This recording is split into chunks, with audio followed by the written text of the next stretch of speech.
Второй день фестиваля уже в самом разгаре. Как вы все, наверное, уже знаете, фестиваль «Новорус» посвящен в этом году театру Якутия. И сегодня мы собрали здесь почти всех представителей, 4-й представитель театра юного зрителя подойдет чуть попозже. Итак, наши спикеры представили Корнилова Матрена Владимировна, заслуженная артистка Республики Саха-Якутия, актриса театра «Ранспор», режиссер спектакля «Воительница Джарабана», который вы все, я уверен, вчера видели. Потапов Сергей Станиславович, режиссер Саха-Академического театра имени Аюнского, заслуженный деятель искусства Республики Саха-Якутия, лауреат национальной премии «Золотая маска». И Егоров Алексей Алексеевич, директор театра эстрады, певец, артист, продюсер, шоумен. Возглавил театр в 2015 году. Итак, и Павлова Алексея Прокопьевича мы ждем. Надеюсь, он к нам присоединится. Первый вопрос у меня будет к Матрене Владимировне. Вам выпала честь вчера открывать фестиваль «Новорус». Какие вообще были ожидания от фестиваля? Все ли получилось? Может, какие-то сложности были со спектаклем? Впервые вы вообще, может быть, гастрольные с этим спектаклем? На другой площадке?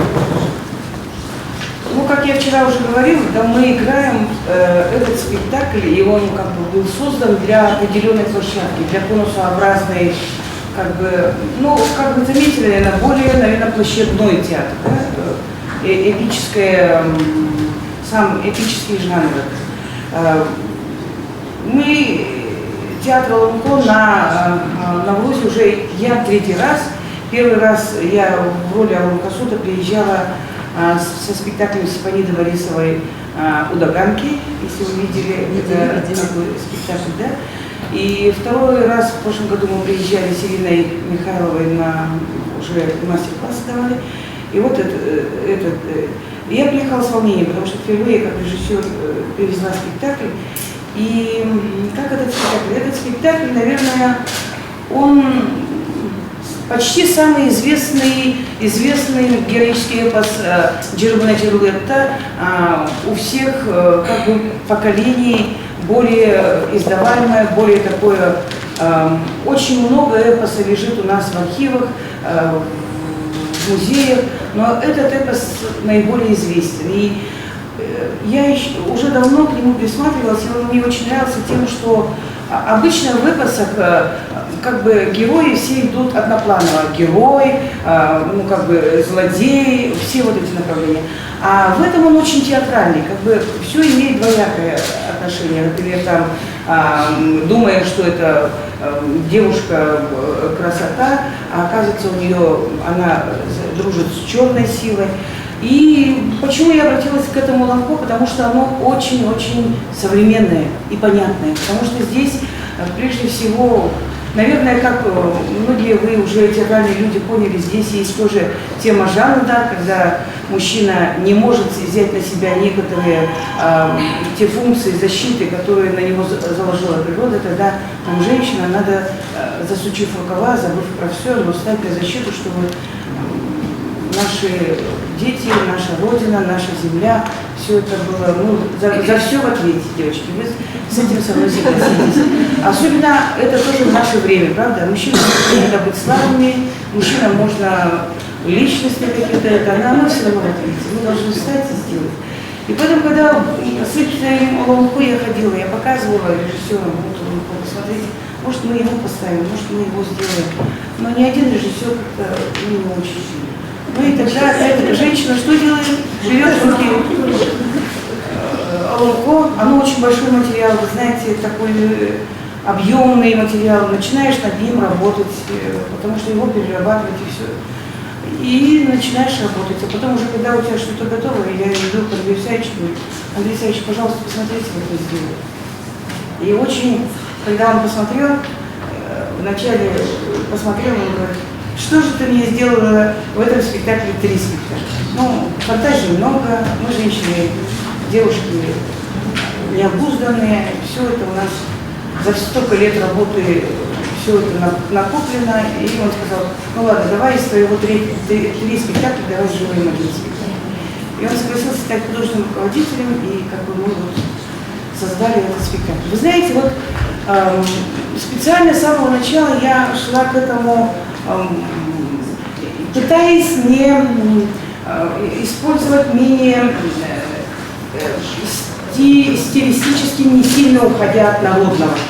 Поэтому с самого начала, вот, если вы на вчерашней вечерней программе были, Митерей, как мы его зовем, Дмитрий Иванов, это обладатель уникального исполнения таюка, человек, который занимается всю жизнь, потом нашим народным хороводным огохай.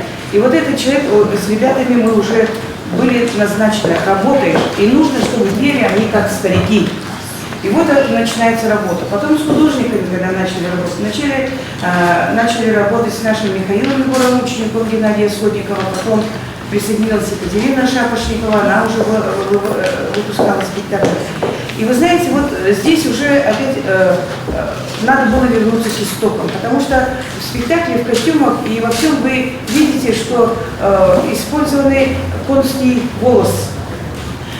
Конский волос у нас, лошадь это наше божество. Мы поклоняемся, это одно из божеств, которое оберегает наш срединный мир. Поэтому здесь использование этого конского волоса не только как для костюмов, чтобы было красота или что. Это с одного раза и тоже наш оберег, и тоже наш помощник, и тоже наше, на чем мы основываемся. Вот эти все костюмы, вот эти все украшения, артисты сами сплели. Вот здесь у меня есть мой сорежиссер по классике Мария Маркеловна, вот где? Михайлова. Поднимите, пожалуйста. Человек, которому, наверное, очень большой спектакль, тоже человек классику все сделал. Поэтому, если вы хотите поаплодировать, я совершенно не знаю. И вот Мария Маркеловна научилась у бабушек, у тех мастериц, которые вот это мастерят. И она научила нас всех. И вот на репетиции мы читаем Олумпо, и мы сидим, вот это все плетем. Вот это все было сплетено. Потом у каждого якута есть, у нас у всех есть лошади, у него тоже. Каждую осень нам забивается определенное мясо, мы едим только свое, да? И вот от этих лошадей нам вот эти все конские волосы, нам осень, ноябрь месяц, у нас все поступление. Мы всем ребятам сказали, артистам, все в этом году говорите родителям, чтобы все эти конские волосы нам убрали. И вот эти конские волосы, это определенно тоже, как мыть, это не просто как не помоешь. Вот это все, то есть, опять, мы занимались таюком, вот я говорю, как старики поют. Мы занимались всем этим плетением, как делали наши предки. И обряды, ритуалы все время работали. Опять мы приглашали не только научных людей, но мы приглашали тех стариков, которые все это делают, тех женщин, которые этим занимаются, обрядами, ритуалами. Они с нами были. То есть, здесь определенно все время, я не скажу, учиться. С другой стороны, все равно же театрально, как все это должно подойти. Потому что не было раньше театра Ломко, это же Ломко, это сказитель сам поет. И Андрей Савич и Степанида Борисова, вот уникальность этих людей, что вот в наше время, в 21 веке, мы создаем этот уникальный театр Ломко, где, извините меня, но еще неизвестно, как играть надо, какой должен быть артист театра Ломко, как должен создаваться. Постоянно идет лаборатория, постоянно идет работа. Вот еще, я не такая уже молодая девушка, но я учусь. Понимаете, вот как актриса учусь, как режиссер учусь. И Степанида Борисова тоже говорит, я тоже учусь. Мы все время учимся, как это должно быть.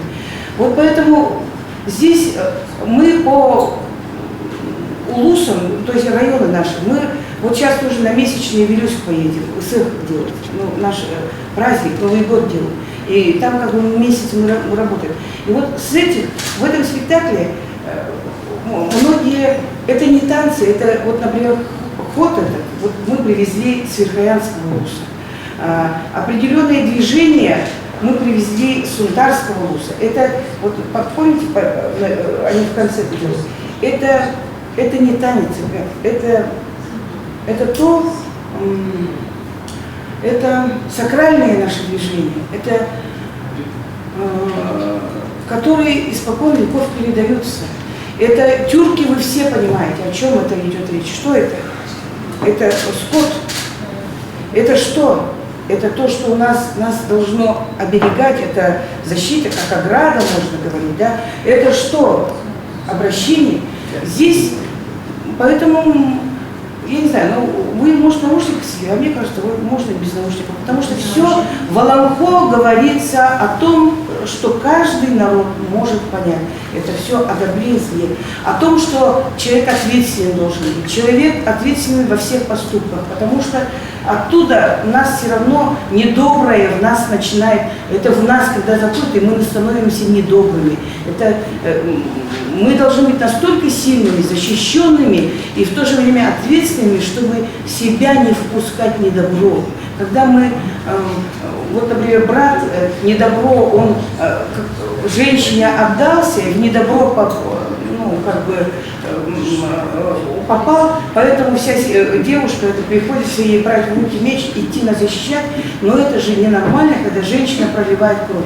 И тогда что делают божества? Они ее останавливают, она должна переродиться, чтобы она продолжила род, потому что в ней заложено. Почему к ней все недобрые, ну как бы свататься-то приходят? Почему? Потому что она, от нее должен пройти самый, ну как бы, вот серединного мира, сильные духом люди пойти. Вот поэтому, как бы, это, вот в этом. Поэтому, мне кажется, это очень современное и очень, когда мы играем в спектакли, я не скрою, конечно, он очень большой, но очень объемный эпос. Молодежь у нас мало читает, тоже самое, как бы, и, извините, и мы взрослые вот такое это читать нам сложно. И когда мы играем, к нам приходит очень много молодых людей, смотрят, а потом они возвращаются, и вот сколько было таких моментов, когда они говорят, мы возвращаемся, мы открываем книгу, мы начинаем вчитываться, начинаем понимать. И мне кажется, вот миссия определенная в этом есть театр Аламхо тоже. Спасибо, Антон Владимирович. Предлагаю передать слово Сергею Потапову. Несколько слов, Сергей, о ваших 4 спектакля, ваши постановки будут показаны в рамках Науруза. Буквально несколько слов, может быть, о каждом спектакле, когда вы рассказываете. Ну, для меня как тоже новость. Осознанно, мне кажется, никто не делал. Да, Организаторы специально подбирали по понятию. получилось. То, что я много работал, попалось. Вот сегодня 2 спектакля, «Вишневый сад» и «Пробуждение».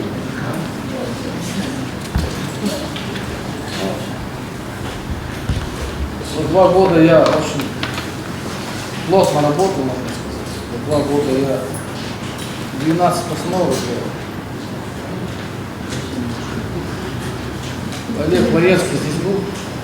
Я участвовал у него в лаборатории, 3 лабораториях. И как-то вот нам дается мало времени на постановку, мы делали постановки, и как-то мне это понравилось, и я начал это воплощать в практику. Так получилось. Хотя он меня считает ленивым режиссером. Знаете почему? Я говорю, Олег, я же только спектакль. Почему ты меня называешь ленивым? Потом я понял. Кажется, я очень быстро работаю. Поэтому я ленивый.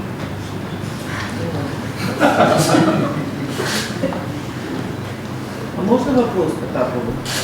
Давайте, да. Ну, давайте сначала все выслушайте, потом перейдем к сессии вопросов. А есть какие-то планы у вас в Татарстане, может быть? Ну вот мы сейчас переговоры ведем, но точно я буду ставить в Мегазарянском татарском театре спектакль.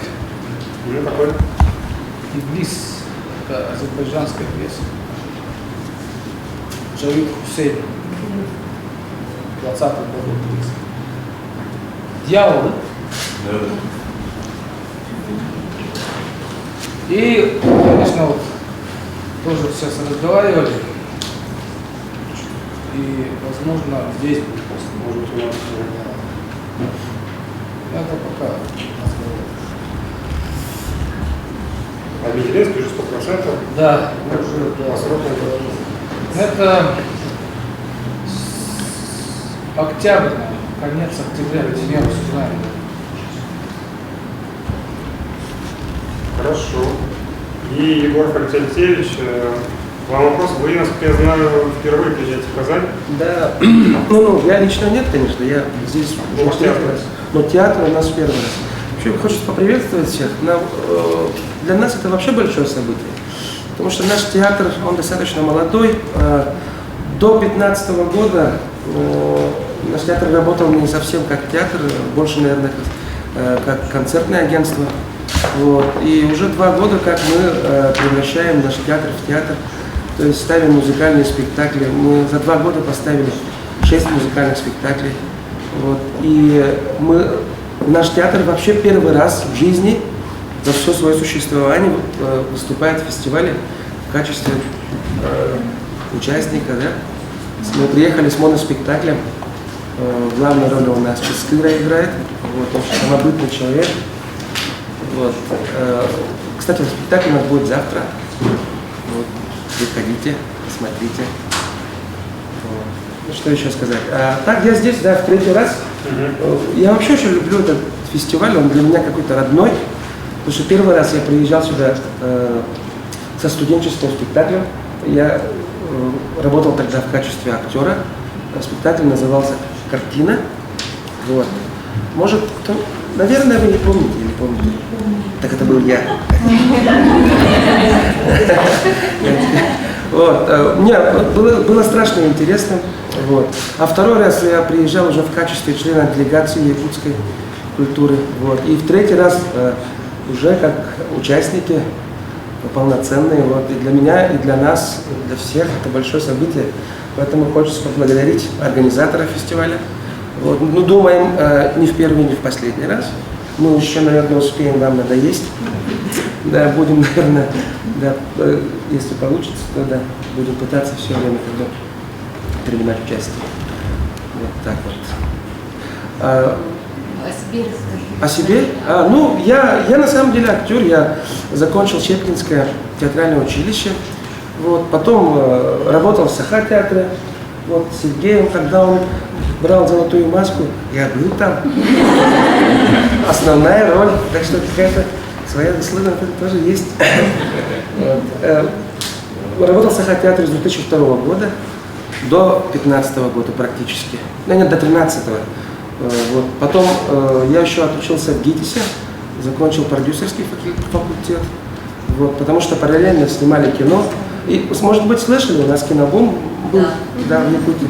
Почему был? Ну, он есть, ага. Вот. Вот. Я активный участник этого движения. Да, нет, как продюсер. Ну да, мы создали такую творческую группу «Детсад», дети Саха-академического театра. Вот, и мы снимали кино. Наши фильмы были достаточно популярные, вот самые кассовые даже, наверное, в республике у нас. Вот 13 фильмов мы сняли. Потом 2 года работал в Саха-фильме в качестве продюсера. Ну и, наконец, с 2015 года руковожу театром, с театром эстрады. И мы вот полностью поменяли концепцию этого театра, полностью переродили его. Вот, и теперь уже вот, мы превращаемся в театр, и это здорово, это круто. Я у Алексея мюзикл ставлю. Да, вот насчет ленивости, так он вот за неделю поставил. Какой мюзикл? Ну, музыкальный спектакль, посвященный местному певцу Кристофору Максимову. Вот. Очень душевный спектакль. Я плакал 3 раза на черновом прогоне. Я думаю, если на черновом прогоне Сергею удалось тронуть мои нитки, которые не так просто на самом деле расшатать, вот, я думаю, спектакль получится, и у него есть уже все задатки. Вот, это будет очень хороший спектакль. До этого «Наш город» был спектакль вместе с Сергеем. До этого мы «Наш город». Мюзикл мы ставили когда-то. В 2008 году здесь были. Вот, это был первый мюзикл в Саха-театре. Название города? Нет, А спектакль? Да. А который будет завтра? Нет, тот, который... Тот, который был? В 8 году. в 8 году называется Тухтен. Тактал города, город любви. Вот. Я там исполнял главную роль. Ну, помимо всего, я еще певец. Ага. Может быть, что-нибудь поет? Спилберг же, да, говорил, типа, человек не может одновременно играть на разных инструментах. Алексей может. Нет, ну у меня такая ситуация. Нет, ну на самом деле он правильно говорил, потому что я как бы на всем играю, но в общем-то ни на чем, да? Потому что по чуть-чуть. Вот всегда думаю, вот надо было какой-то один инструмент поджать немного, чтобы хотя бы сказать то, что да, реально, вот на гитаре я умею играть, да? Вот. А так я сейчас немножко стыжусь, когда вот. Ну неплохо получается, а играю. Вот. В общем, у нас очень весело, значит, очень сильно бурно идет работа, да, у нас есть энтузиазм, огонек в глазах и так далее. Наши артисты восприняли вот это вот, это как можно назвать, ну, это реконструкцию, да, театра, восприняли очень хорошо, очень тепло.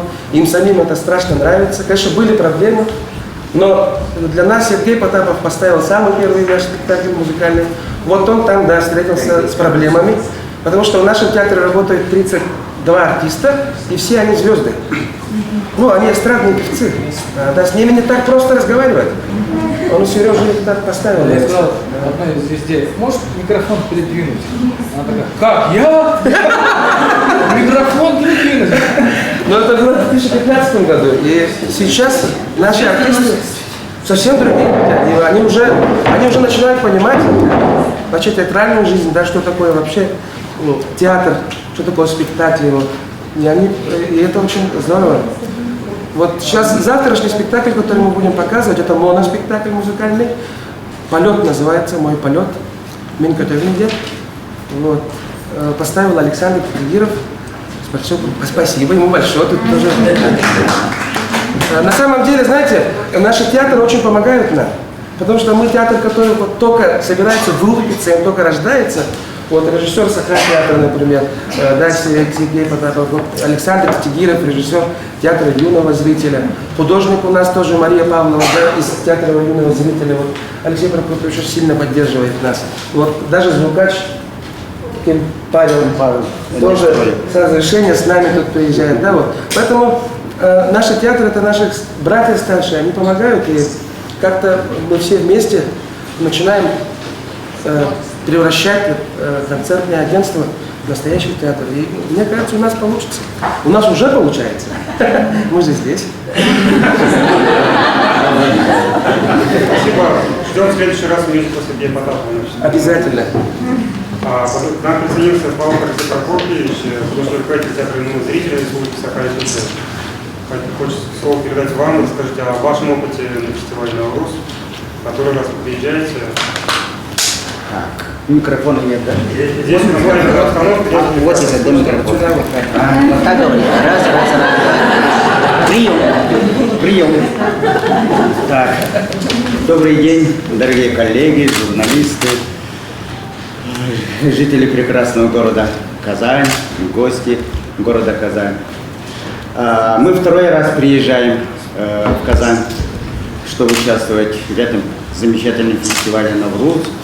Мы были 15 лет тому назад, в 2002 году играли в Казанском ТЮЗе. Мы приезжали со спектаклем «Захотевший ребенка» Платона Юнского, нашего классика, постановки Валентины Якимец, режиссера нашего театра. И мы завоевали звание лауреата фестиваля и взяли статуэтку «Свободный полет нации».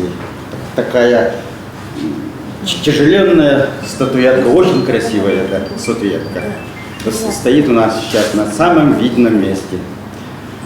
Так, мы всем своим гостям показываем вот эту статуэтку. В 2002 году мы завоевали этот приз в Наврузе, фестивале туркоязычных народов России.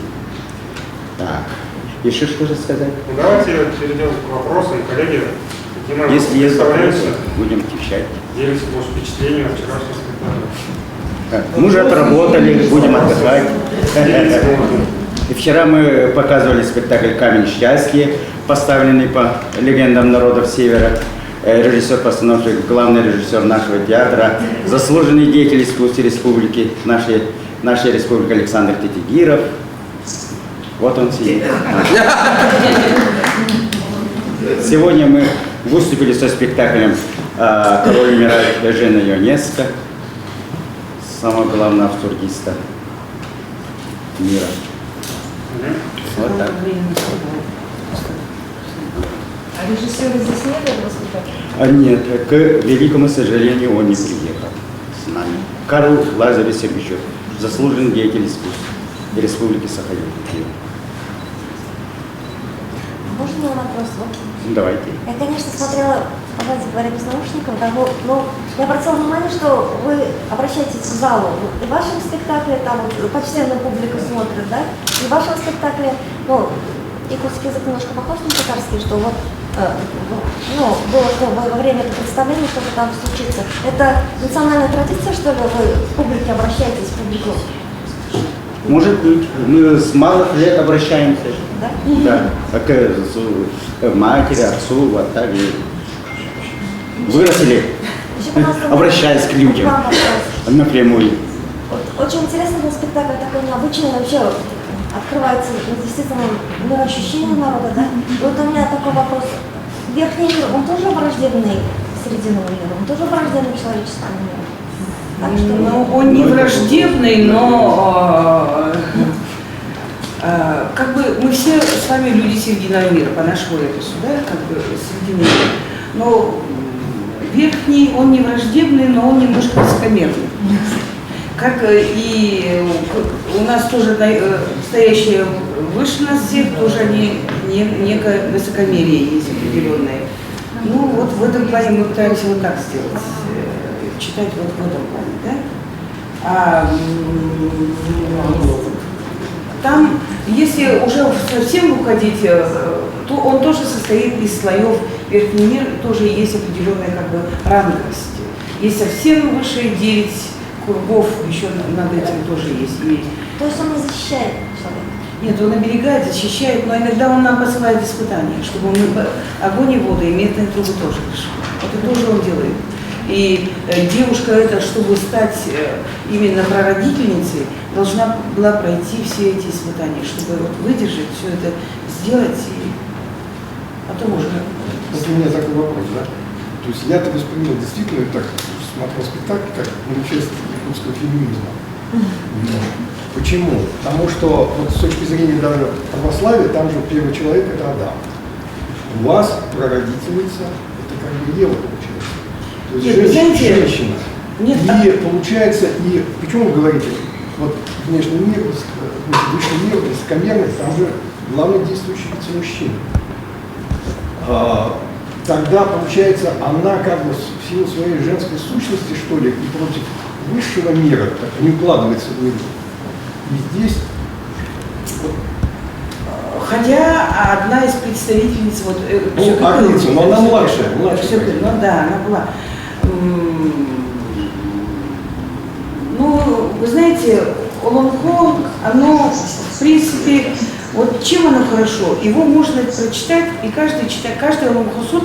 Вот когда я вначале приступила, ребята, было страшно, невозможно страшно, потому что это все начать работать, потому что Олонхо для нас настолько священно, что вот приступить к нему. И тогда мне один из стариков, который вот сейчас владеет этим удивительным, он сказал: а ты не бойся, Матрёна, ты же Олонхо-суд, режиссер же Олонхо-суд, Олонхо же это устное народное творчество. Я рассказала вам Олонхо. Вы вот это Олонхо вы начинаете. Но вы же все равно рассказываете, это устное народное творчество. Со своей точки зрения, то, что ему интересно, он все равно подачу это делает. И вот тогда он мне как бы вот этот ключик и открыл. Говорит, ты же Олонхо-суд.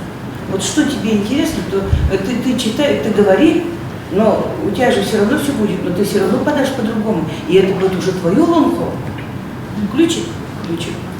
Иногда вроде такие простые слова, но они настолько как-то дают крылья и дают простор действию, простор творчеству, когда я иногда, знаете, настолько напридумывала, вот мы с ребятами сидим, придумываем, и у нас обычно это хорошо получалось такими долгими репетициями, когда у нас как бы ну как бы вот эти все наши ключики уже все, настолько ты устаешь, что уже начинаешь фантазировать, все летает. И сотворчество, потому что лаборатория определенная. Зрители мужчины как воспринимают спектакль якутов? Кстати, я насчет феминизма хочу сказать. Вы знаете, у якутов отношение к женщине, к матери очень уважительное, потому что у нас на берегинке все они женскими именами называются. И знаете, не девичьими, одно из рек есть, девушка, река, а в основном это как бы эбе, это бабушка. У вас как? Эбе, бабушка, то же самое, вот эбе, отношение такое, поэтому великие озера, это эбе, это все как-то мужскими именами Алдан навели мало, а так все в основном женское.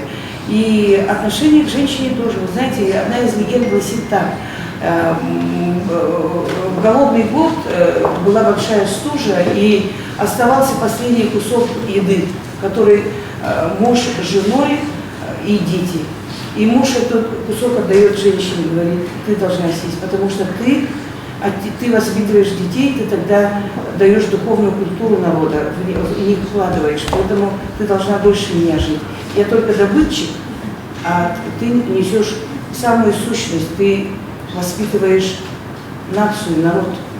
Вот, и последний кусок женщины. Как бы и отношение уважительное такое. Поэтому здесь, наверное, воительница, да, очень многих Уланко. И Анна Лахчун, вот как вы видите, мать природа, как вы, наверное, прочитали, как дерево, женщина. Вот она. Например, если дерево посмотреть, оно же тоже корни куда уходят? Вниз. Лишними. Крона куда уходит? В России. Наверх. Вот мы здесь. Православная культура. Но оберегает крона, а мы вот здесь все равно под деревом. Можно уточнить это насчет, так сказать, Аланхо, когда герой женщина, это относится к первичным Аланхо, когда это матриархат был. А их очень мало. А про богатырей, богатырь мужчина, да, таких Аланхо очень много. И как-то у нас получилось вот так в Гастебелье, да, тоже вот женщина, это одна из первых вот Аланхо. Они сохранились, очень их мало, но они очень популярны почему-то. Вот Джербна-Джероветта, этот Аланхо-суд, Едвигнинский, очень, вот в советское время жил и очень был популярный. И он всегда вот этот сам сказывал вот этот свой Аланхо.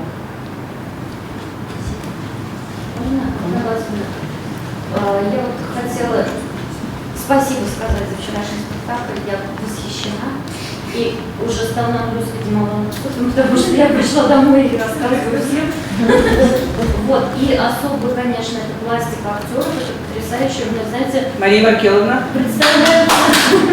Представляются какие-то мастер-классы, когда вы выходите в заповедники дикой природы и учитесь непосредственно птиц. Было, возили, когда лошади не получались, возили их, заставляли смотреть, и все это было.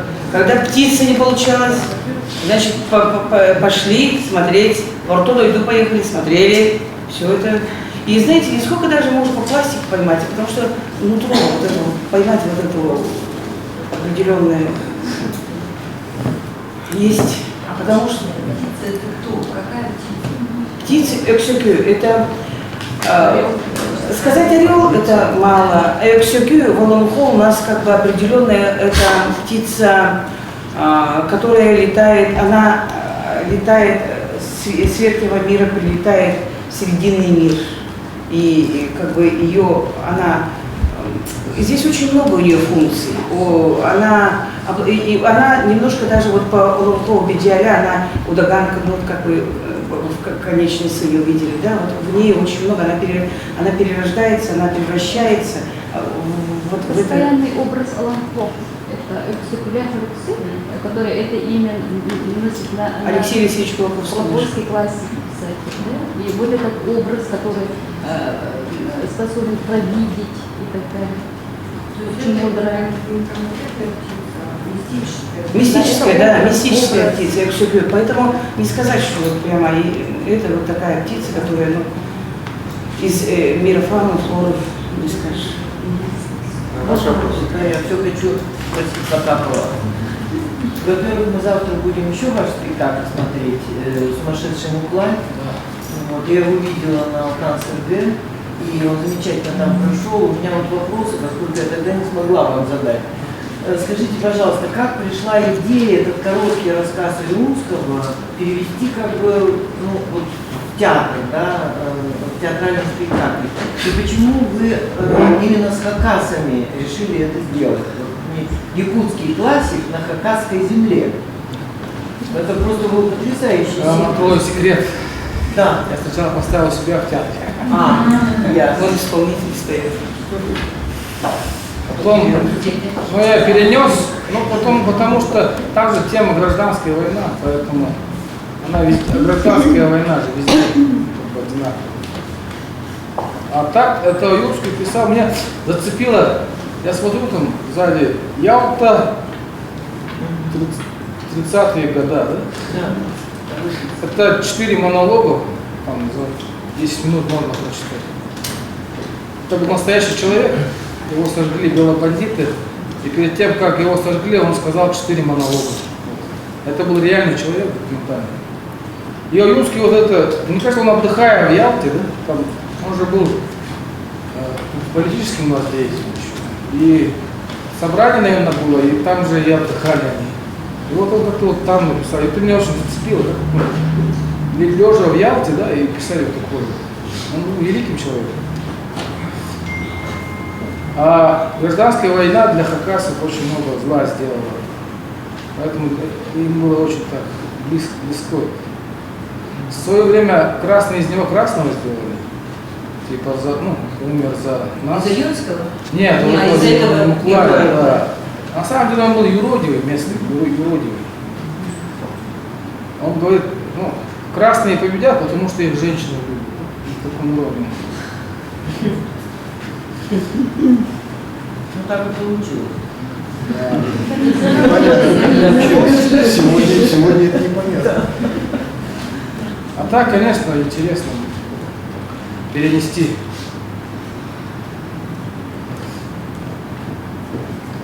А еще к вам же вот вопрос. Скажите, пожалуйста, вот, ну, мне кажется так, это мое личное мнение, может быть, я права, вы как бы сейчас такой вот, ну, наверное, самый авангардный режиссер в якутском театре. Вот ощущение такое. Может, Да. уже, да? Да. Самый авангардный.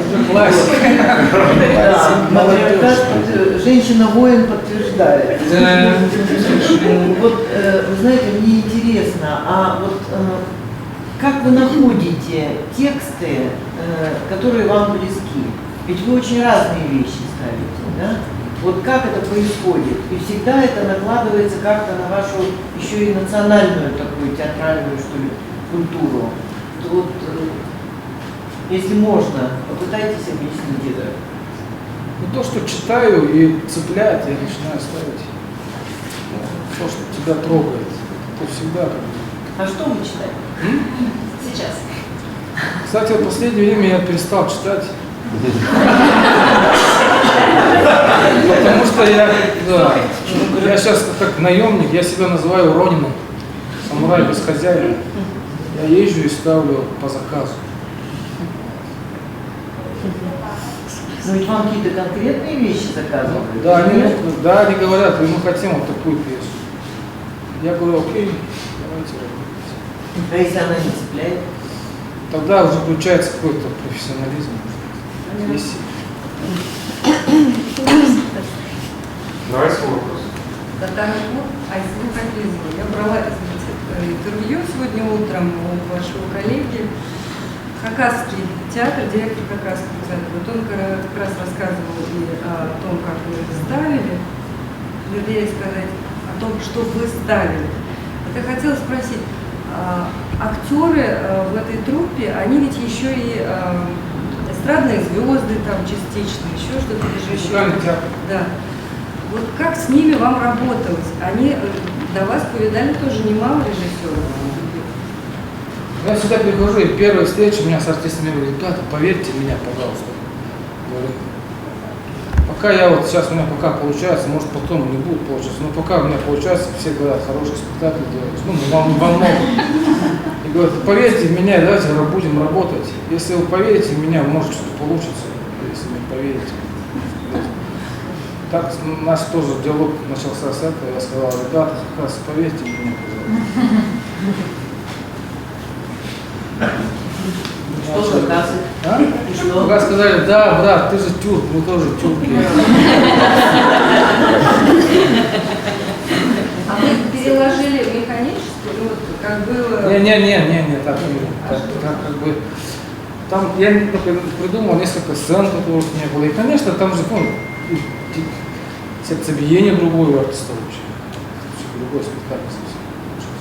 Но мне он больше нравится, кстати, чем то, что я люблю с контролем. Да? Работа над ошибками как раз. Ну, где-то да. Ну, это ребята очень... Вот я же говорю, что для них гражданская война как-то имела очень сильно. Там, я потом понимаю, что наша интеллигенция, оказывается, спасла наш народ. Они сами ушли, ну, пошли туда. И их посекли, а народ не тронули. Да? А у хакасов наоборот, там у них образованных так мало было, и народ встал просто. И народ посекли. Ну, да, хорошо прорекламировали. Завтра, 2 часа. Да. Коллеги, какие еще вопросы? Да, у меня вопрос к господину Павлу. Во-первых, спасибо вам за вчерашний спектакль. Очень красивый, умный, добрый. И адресат этого спектакля абсолютно понятен. А вот сегодняшний спектакль тоже замечательный, который заставляет думать о себе после просмотра. У меня два вопроса. Первый вопрос: какому зрителю он адресован? И второй вопрос: кому принадлежит идея поставить в вашем театре Яновского? Так, в афише указано, что спектакль предназначен 16+, значит, взрослому зрителю этот спектакль предназначен. А идея спектакля, постановки спектакля, эта идея принадлежит Карлу Сергеевичу, режиссеру данного спектакля. Он пришел к нам и сказал: я хочу поставить этот спектакль. Жена Янецкая, король умирает. Ты будешь королем. Я сразу согласился. Давай ставить, если я главную роль играю. Давай поставим. Это было год культуры. Это был как бы подарок к году культуры. Мне, нашему театру, и режиссеру, и всем зрителям. Ну, я думаю, что с выбором главного исполнителя он точно не ошибся. Ну, будем надеяться. Моя первая большая работа, кстати, была вот у Алексея Прокопьевича в театре. Я был еще студентом туда, ГИТИСа, я приехал на каникулы. Мне надо было деньги, чтобы обратно полететь в Москву. Денег? И поставил в него спектакль. Предчувствие. Да, очень классный спектакль. Мощный спектакль. Да. А у кого вы учились? Марка Захарова. Скажите, вот вопрос Алексея Прокопьевича. Я посмотрел тоже, конечно, прекраснейший текст, и король умирает. Но, с другой стороны, я вчера посмотрел ваш спектакль. С точки зрения как бы якутского шаманизма, я даже не понимаю, как вот можно сыграть короля, который верит в свою смерть. Верит, что он умрет в течение 1,5 часа. Вы же, например, сами же живете с ощущением, что дальше другой нет, как актер, как любой крупный актер. Ну, я играю с ощущением, что я буду жить ужасные дальше. вещи там говорит, пусть вся земля я Что? И... Он же ужасные вещи говорит, пусть погибнет вся земля Да. в пустыне, а я один останусь. Ну, он цепляется, чтобы не умирать. Он хочет остаться живым, хоть один. просто я с точки зрения как бы вот якутского самосознания смотрю, Кто переехал? Добрый день, уважаемые коллеги, директор Альметьевского татарского исследовательского центра. Во-первых, представился случай, наконец-то мы дождались, мы расслышали, и так далее, и так далее. Наконец-то Якутский театр у нас, организаторам огромное спасибо, нашим, всем, нам. Мы удовольствие получаем уже вот, второй день от ваших спектаклей, но это не по листе, просто у меня будет сейчас вопрос в конце. Во-первых, Сергей Станиславович, вам спасибо. Мы только что приехали с фестиваля из Тобольска, с фестиваля театров малых городов России, где имели счастье посмотреть ваш спектакль по Булгакову «Последние не Минусинского театра». Это, ну, просто что-то это было для нас целое открытие, потому что воочию еще не приходилось, вот мне лично смотреть ваши спектакли, но наслышали. Он ничего не получил. Ну нет, вы знаете, потому что, уверяю вас, это абсолютно. Спасибо огромное за ваш вчерашний спектакль, Владимир Владимирович. Это что-то, это вкусно просто. Вкусно, это хорошо, вопросов нет. У меня такое ощущение, что вот процессы глобализации, которые нас здесь очень сильно касаются и трогают, а у вас национальные театры, они настроены чисто. Как вы вот с этим сталкиваетесь? Проблемы языка, проблемы сохранения этноса, народа, культуры, искусства. Ну, мы, конечно, видим через ваш спектакль, но как? Более конкретно, пожалуйста. У кого гости? Все, ко всем. Ну, я вот проехал много национальных республик, и, конечно, это очень большая проблема язык, ребята. Язык умирает у малых народов. Вот, слава богу, у нас в Якутии такого еще пока нет, да? У меня артисты по-русски плохо говорят. Да, по-русски плохо говорят.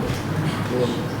У нас книги на своем языке, телевидение, радио, там все очень много. Мы как остров Я живем почти отдельно от России. Да, мы самодостаточный народ, хотя нас мало, да, по численности, но у нас все в этом плане есть, да, все есть. Огромная территория, и народ очень талантливый. Вот моя бабушка вообще по-русски не разговаривала.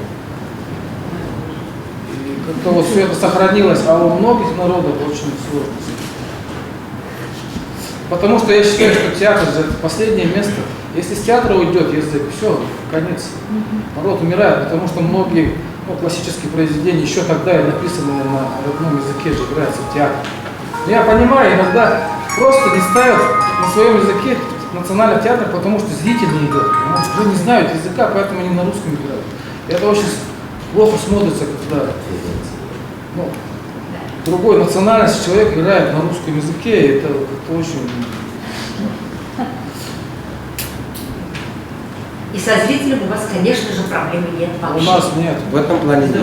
Но с другой стороны, у нас как бы есть еще театр народов Севера. И здесь уже, если говорить уже, здесь спектакли мы ставим юкагирские, эвенские, венкийские, там уже есть эта проблема, и с этой проблемой мы сталкиваемся. Но тем не менее, все равно с носителями, я, например, ставлю спектакль в Театре народов Севера, я, кстати, фестиваль привезла от этого спектакля, от этого театра уже тоже материалы, потому что это единственный в мире театр народов Севера, он есть такой, да, спектакль играется на юкагирском языке, о чем поешь ночи белая волчица, хотя мы знаем, что юкагиров осталось совсем мало.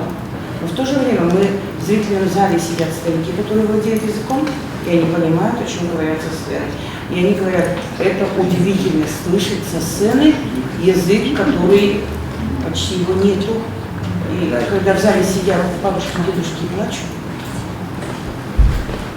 это что-то. Спасибо большое. Алена Владимировна, можно вас? А вот скажите, вы говорите, что можете играть ваш спектакль на площади, да? Можно, да? И вам не потребуются какие-то технические, да. Определенно технические. Но это в наш век, по-моему, микрофоны определенно повесить и все это. Но, например, вот конусообразные, я не знаю. Вот актеры мои сидят. Ребят, можно же? Вчера мы решили, мы площадом можем играть. Вот моя сказительница Ломхосуд, ваши аплодисменты. Бабушку вы видели вчера? Вот это она. Да, бабушка Ломхосуд, это она. Поэтому спокойно, мы вчера после спектакля, у нас была идея. Сегодня я разговаривала с Андреем Александровичем, он говорит, и ты поняла, что можно играть на площади? Я до этого не очень верила. Я говорю, я поняла. Он говорит, как у тебя спектакль прошел? Я говорю, ну нормально. Он говорит, нормально или хорошо? Я говорю, ну, вроде нормально, хорошо. Он говорит, ну все, женщина, с тобой понятно, ты как всегда, как все женщины. Я говорю, да, я женщина, но когда надо, я стану воительницей. Понятно, это мы поняли. Просто вот если ваш спектакль пригласить на какой-то фестиваль, Приглашайте. в Вологде, например, есть фестиваль, нет, я просто посоветовать могу туда, где очень ценятся спектакли именно на открытом воздухе. Вот. У нас не один спектакль, у нас много спектаклей, которые мы играем на площади. Мы в Якутске играем на площади перед театром. У нас есть спектакли определенные, и мы выходим, играем. У нас просто несколько микрофонов на выход делается, декорации более переделываются, но я надеюсь, можно несколько этих поставить веревок, повесить, все спокойно делается. И артист театра, он какой-то, ребята, тоже как сказитель, он на ходу. Вот, все равно на каждую площадку мы быстро-быстро адаптируемся. Значит, делаешь так, этот момент делаешь так, значит, пролетаешь там, географию все делаешь, они на ходу придумывают. Тексты то же самое, все определенное. Сегодня, ну, мы же уникальные, они уникально поют, а это уникально петь определенно.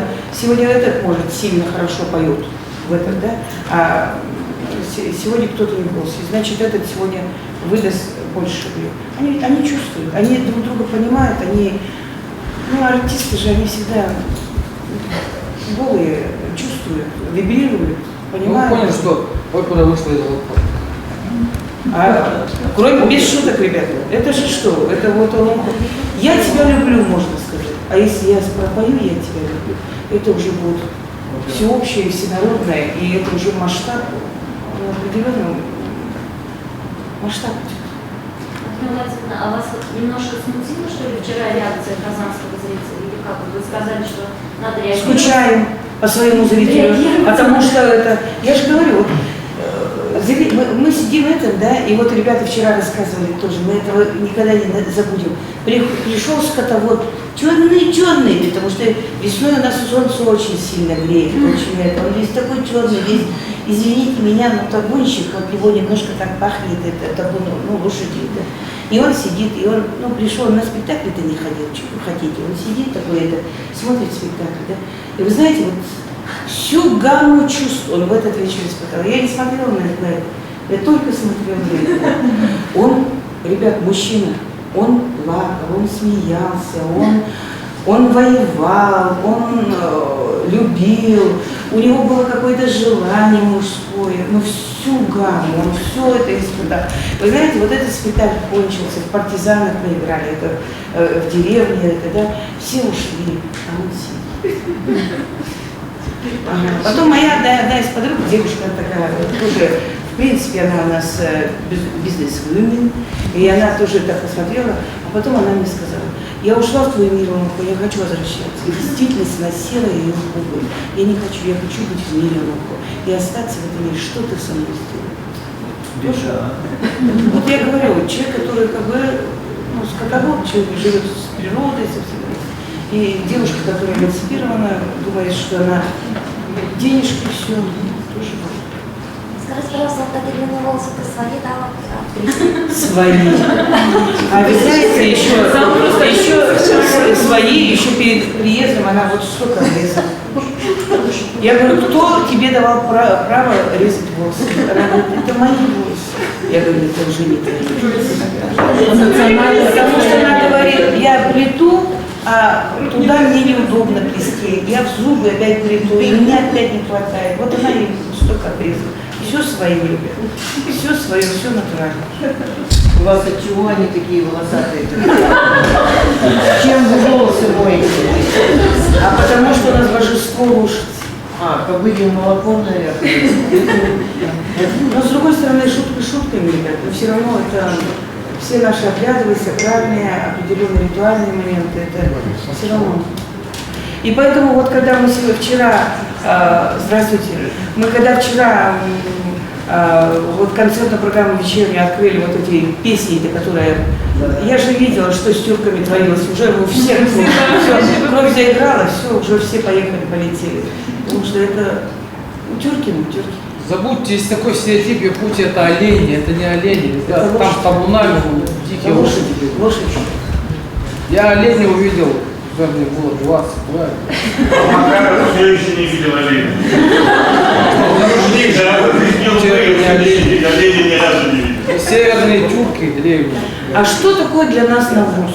Навруз – это всегда для нас жизнь, тепло, и красота, и весна. Потому что мы после зимы к вам приезжаем. У нас зима, а мы приезжаем, у вас тюльпаны. Вы представляете, что с нами тоже творится, ребят? Это вот настолько... Поэтому Навруз для нас это вот такая определенная жизнь. Ребята, какой вы тоже благодарной стране живете. Я не скажу, что мы вот, мы сложные, а у вас как красиво. Ребят, вы как чуть цветет. Вы говорите холодно, а это разве холодно? Ну вы о чем, ребят? Это не холодно. И еще, если вы хотите посмотреть Олонхо, вот завтра спектакль наш, он состоится у нас завтра в 11 Кюнерели Олонхо, как в кукольном варианте. Вот удивительная Мария Маркеловна сделала вот этот спектакль. Завтра приходите, там вот будет Олонхо уже в кукольном варианте определенно. Поэтому... Ну, а коллеги, приходите на все спектакли и завтра, и сегодня, значит, в 18:30 у нас в театре Тинчурина «Вишневый сад», постановка Сергея Потапова, 19 пробуждение у нас в театре. Постановка Сергея Потапова. Коллеги, если вопросов нет, я предлагаю... А можно спросить, Давайте последний вопрос. А какой вот спектакль вы посоветуете посмотреть? «Вишневый сад» или «Пробуждение»? Журналисты просто разрываются. Дальше. Не, вы посмотрите «Вишневый сад», потому что я сделал Чехова казаха. Вот казахи играют, там нету русских имен. Все казахи. Когда я сказал артистам, они были против, они хотели играть русских. Я говорю, ребята, не надо. Это плохо смотрится, когда национальный человек одевает русскую одежду, изображает русскую.